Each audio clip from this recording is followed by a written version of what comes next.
Hello guys, napakalamig po. Welcome to my channel. Pansin nyo po, naka-bonnet po ako, naka-jacket at naka-long sleeve pa po. Naka-long sleeve pa po ako niyan. Ang lamig na po kasi dito sa Taiwan. So, nandito lumabas po ako kasama. Nag-grocery po kami. Kasama ko po yung mga friend ko. Ito po ang RT Mart.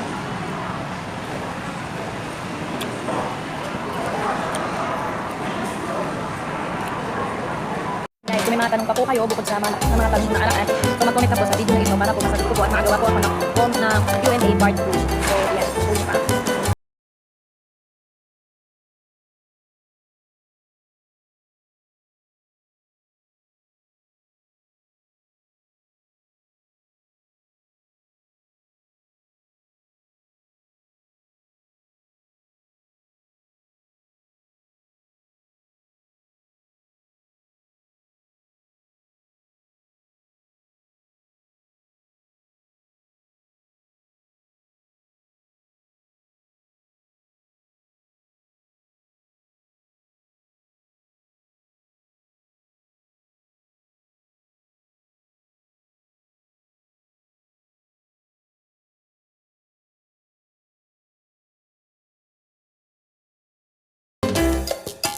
Kung may pahabol pa po kayo mga question, mga ilang katanungan po tungkol po sa pag-a-apply dito sa Taiwan, huwag na po kayong mag-atubili. Mag-comment down below na po sa video na to kung ano-ano pa po yung mga gusto nyong itanong, kung paano po mag-apply at kung ano po ba yung mga gusto nyo po pong itanong.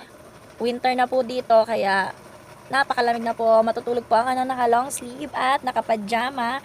So, napakalamig po. Pero kaya pa naman po nung walang medyas, kaya pa naman, sayang ang medyas kasi lalabhan. Sayang ang labahan. Yun. Uulitin ko guys, kung may mga tanong pa kayong pahabol na itatanong, huwag na po mag-atubiling mag-comment. Huwag nyo na rin pong kalimutang i-like and share my videos and ayun. Huwag nyo pong kalimutang i-subscribe. Pag napanood nyo po itong video na ito, mag-comment na po kayo kung ano yung gusto nyo pong itanong tungkol dito sa Taiwan. Sasagutin ko po yan sa abot ng aking makakaya. And then, yung mga nag-a-apply po dyan, mga baguhan, mga first timer po sa pag-a-apply sa Taiwan, comment down below. Kung kalimutan i-like and share my videos and subscribe na din. Babush! Bye-bye!